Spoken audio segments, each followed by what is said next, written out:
ये कहानी मैं आपको स्पाई के पॉइंट ऑफ व्यू से बताने जा रहा हूँ। ये उस दिन की बात है जब मैं और मेरी मॉम मॉल में जाते हैं शॉपिंग करने और हम लोग मेरे लिए नए टी शर्ट्स और जीन्स को देखने के लिए जा रहे होते हैं। तभी मेरी मॉम बोलती है कि चलो उस तरफ अच्छी अच्छी टी शर्ट्स हैं। मैं बोलता हूँ कि मैं पहले जीन्स देखना चाहता हूँ और तभी मुझे एक बहुत ही ज़्यादा अजीब सी लड़की दिखती है ब्लैक ड्रेस में। उसकी आंखें इतनी सफ़ेद होती हैं जिसे देख के मैं इतना ज़्यादा डर जाता हूँ कि क्या ही बताऊँ आपको। और उसकी आंखों के नीचे से काले काले दाग भी नीचे की तरफ आ रहे होते हैं और वो अजीबोगरीब तरीके से हंसने लगती है, जिसको देखने के बाद मेरे तो रोंगटे खड़े हो जाते हैं और मैं सोचता हूँ कि जल्दी से जल्दी यहाँ से निकलना चाहिए। फिर मैं भागने की कोशिश करता हूँ लेकिन वहाँ से मेरे पैर जैसे जम चुके थे और मैं वहाँ से उसकी हंसी देख के सिर्फ अपने मन में यही सोच रहा था कि जल्दी से जल्दी निकलो यहाँ से। और फिर मैं जाके एक शर्ट के कॉर्नर के पीछे जाके छुप जाता हूँ और तभी मेरे पीठ के पीछे कोई मेरे ऊपर हाथ मारता है और मैं इतनी ज़ोर से डर जाता हूँ कि मैं चिल्लाने लगता हूँ। और तभी मेरी मॉम मेरे ऊपर गुस्सा हो जाती है और मुझे गालियाँ देने लगती है। और फिर मैं वहाँ से जल्दी निकलने के बारे में सोच रहा था क्योंकि मुझे उस लड़की को फिर से वापस नहीं देखना था। और मेरी मॉम ने भी मुझे एक बात बताई कि उनको एक अजीब सी लड़की दिखाई दी ब्लैक ड्रेस में, बहुत ही ज़्यादा डरावनी लग रही थी वो। और मैं उनको बताता हूँ कि मैंने भी उसे ही देखा और मुझे वो बहुत ही ज़्यादा डरावनी लगी। और हम लोग उसके बाद वहाँ से निकल गए और मैं आशा करता हूँ कि मैं उससे ज़िंदगी में दोबारा कभी ना मिलूँ। कहानी में एलिना के पॉइंट ऑफ व्यू से बताने जा रहा हूँ। मेरी दादी की तबीयत खराब होने के कारण मेरे मॉम और डैड उनसे मिलने जा रहे होते हैं और उनको जाने आने में मिनिमम 5 से 6 घंटे लगने वाले थे और मेरा एक बहुत ही इम्पोर्टेंट एग्ज़ाम भी था, इसीलिए मैं नहीं जा पाई। लेकिन मैं घर में बैठ के वीडियो गेम खेल रही थी, तभी मुझे याद आया कि मुझे पढ़ाई कर लेनी चाहिए, नहीं तो मैं फेल हो सकती हूँ। तो मैंने अपने कान में हेडफोन लगाए और पढ़ाई करना शुरू कर दिया। और तभी मुझे बहुत जोरों की भूख लगने लगी और मैं फ्रिज में जाके खाने के लिए कुछ खोजने लगी। और तभी मुझे आवाज़ सुनाई देती है कि कोई डोर नॉक कर रहा है। और फिर मुझे पता था यहाँ पे मेरे मॉम डैड तो है नहीं, तो मैं बाहर की तरफ चेक करने लगती हूँ तो मुझे एक 16 साल की और एक 10 साल की लड़की दिखती है जो फटे पुराने कपड़ों में थी और वो बार बार डोर को नॉक कर रही थी, लेकिन वो मुझे काफ़ी ज़्यादा अजीबो गरीब लग रही थी। तो मैंने उनसे कह दिया कि कौन हो तुम लोग, और घर में कोई नहीं है, ये बोल के मैंने उनको जाने के लिए कह दिया। लेकिन वो और ज़ोर ज़ोर से डोर नॉक करने लगे। फिर मुझे डर लगने लगा और मैं जल्दी से अपना स्नैक्स को फेंक के भागने लगी और अपना डोर लॉक कर दिया। और डोर नॉक करने के बाद मैं बिस्तर के नीचे चली गई और मुझे याद आता है कि हमें पुलिस को अभी कॉल करना चाहिए, लेकिन मुझे याद आता है कि मेरा फ़ोन तो किचन में ही रह गया। मेरे तो आंसू निकल रहे थे और मैं रोने ही वाली थी, तभी मेरे मॉम डैड के रूम से बहुत ही ज़्यादा ज़ोर से आवाज़ आती है।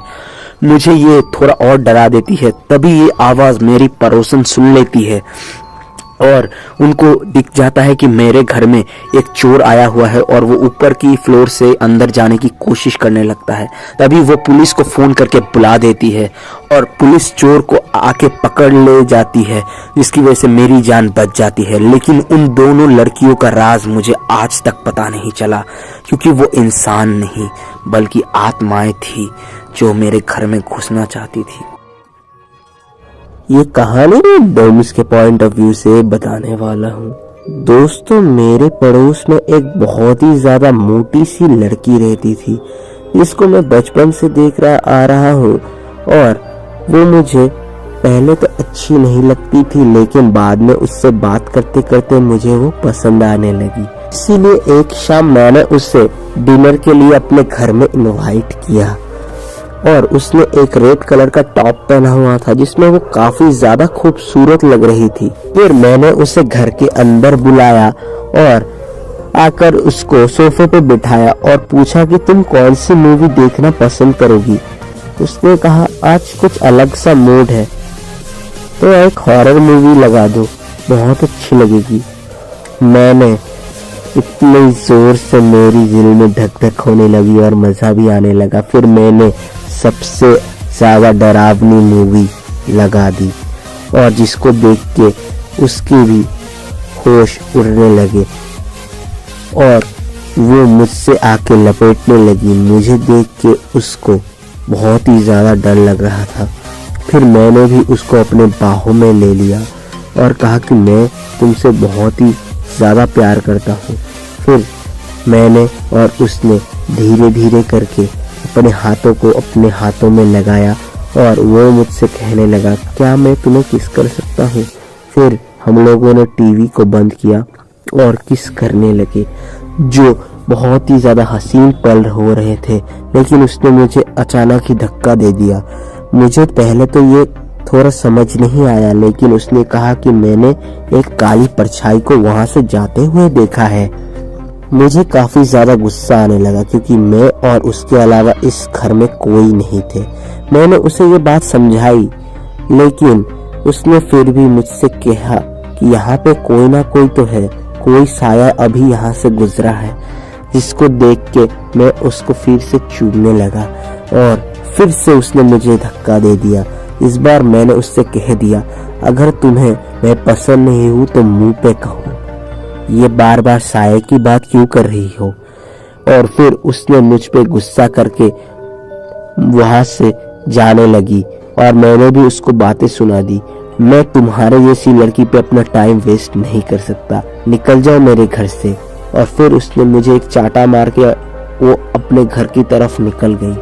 कुछ देर बाद मैंने बहुत सोचा। फिर उसके घर में जाके मैंने जब डोरबेल बजाई तो उसका घर के अंदर कुछ अलग ही चल रहा था।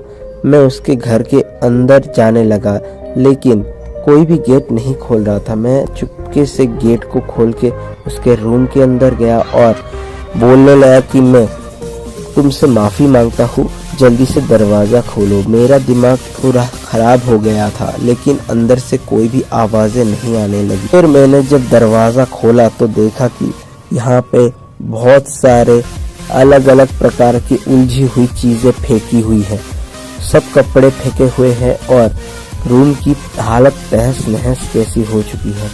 मैंने देखा कि बाथरूम से नल का पानी गिर रहा है और मैंने बाथरूम को धीरे धीरे दरवाजे को धक्काना शुरू कर दिया और जब मैंने बाथरूम का दरवाज़ा खोल दिया मेरे आंखों के सामने एक अलग ही दृश्य उभरने लगा। वहाँ पे मैंने देखा कि मेरी की लाश बाथटब में पड़ी हुई है और वो पानी के नीचे डूब चुकी है और दीवार पे लिखा था you should have believe her first time. ये सुन के मैं बहुत ही ज़्यादा डर रहा था और उसकी ये हालत देख के मैंने पुलिस को कॉल कर दिया और पुलिस को सब कुछ बता दिया जो उस दिन हुआ था। और इस घटना के बाद मैं हर रोज़ अपने आप को कोसता हूँ कि काश मैंने उस दिन उसको। ये कहानी मैं आपको स्टैंटलर के पॉइंट ऑफ व्यू से बताने जा रहा हूँ। जब जोकर्स के प्रैंक यूरोप में बहुत ही ज़्यादा पॉपुलर हो गए थे, तब ये घटना मेरे स्कूल में हुई थी जो बहुत ही ज़्यादा डरावनी थी। मेरे क्लास के 2 लड़के, एक का नाम था रिच, एक का नाम था जॉन, जो ये प्रैंक करने में बहुत ही ज़्यादा माहिर थे। हमेशा ही जोकर की ड्रेस में आके किसी ना किसी को प्रैंक करते। मुझे भी ये देखने में काफ़ी ज़्यादा मज़ा आने लगता, लेकिन फिर मैं सोचता कि मैं भी ये प्रैंक्स कर सकता हूँ। ऐसे ही कैंटीन में मैं एक दिन टिफ़िन कर रहा था और कैंटीन के बाहर एक जोकर एक स्टैचू के पीछे खड़े होकर डरावनी तरीके से हंस रहा था। मुझे लगा कि ये फिर से उन्हीं दोनों की कोई प्रैंक होगी, लेकिन मेरे दोस्त को भी दिखता है एक और जोकर जो गेट के बाहर खड़ा है। लड़कियों को देख के थोड़ा डर लगने लगता है, लेकिन वहाँ पे 2 जोकर्स थे जो बहुत ही ज़्यादा डरावने लग रहे थे। अब मुझे लग रहा था कि यहाँ पे और भी जोकर्स शामिल हैं और यहाँ पे हर एक गेट पे एक जोकर बैठा हुआ था। अब मुझे ये प्रैंक नहीं कुछ और ही लग रहा था। तभी कैंटीन की लाइट चली जाती है और मुझे लगता है अभी कोई प्रैंक होगा। तभी स्कूल का इमरजेंसी अलार्म बजने लगता है और हमें लगता है कि कुछ ना कुछ तो गड़बड़ है। और फिर वहीं पे वही दो लड़के कैंटीन के अंदर घुसने लगते हैं और वो लोग आके जल्दी से जल्दी हमें बोलते हैं कि ये प्रैंक हम नहीं कर रहे, ये कोई और कर रहा है, क्योंकि हम लोग तो इधर है और वहाँ पे बाहर दो जोकर्स हमें पकड़ के मारने की कोशिश कर रहे थे। अब मुझे ये प्रैंक नहीं, कोई सीरियल किलर्स का काम लगने लगता है। फिर बाकी के जो लोग थे वो हंसने लगते हैं, लेकिन कुछ लोग बहुत ही ज़्यादा सीरियस होकर डरने लगते हैं। और ये सब सुनने के बाद हम लोग को पता चलता है कि वो लोग सच बोल रहे थे और डर के मारे हमने गेट लॉक कर लिए थे। लेकिन वहाँ पे दो जोकर्स आके चाकू से डोर को खरोच रहे थे, जिसको देख के हमें बहुत ही ज़्यादा डर लगने लगा। क्या आज हम जिंदा बचेंगे? ये सोचते सोचते हर एक दरवाजे पे जोकर आके खरोचना शुरू कर देता है और हम वहीं पे बंद हो जाते हैं। लेकिन हमें पता चलता है कि एक दरवाज़ा अभी भी खुला था और उसमें से एक जोकर बाहर की तरफ अंदर आने लगता है और वहाँ पे उसके पास एक बहुत ही बड़ा चाकू भी था और वो लड़कियों को डराने लगता है और चाकू से उनके ऊपर हमला करने ही वाला होता है कि पुलिस की गाड़ी का सायरन बजने लगता है और जोकर्स डरने लगते हैं और जल्दी से जल्दी वहाँ से भागने लगते हैं। लेकिन तभी उनको पकड़ लिया जाता है और हमें पता चलता है कि वो दूसरे स्कूल से आए हुए दूसरे लड़के थे जो जोकर का प्रैंक कर रहे थे हमारे साथ।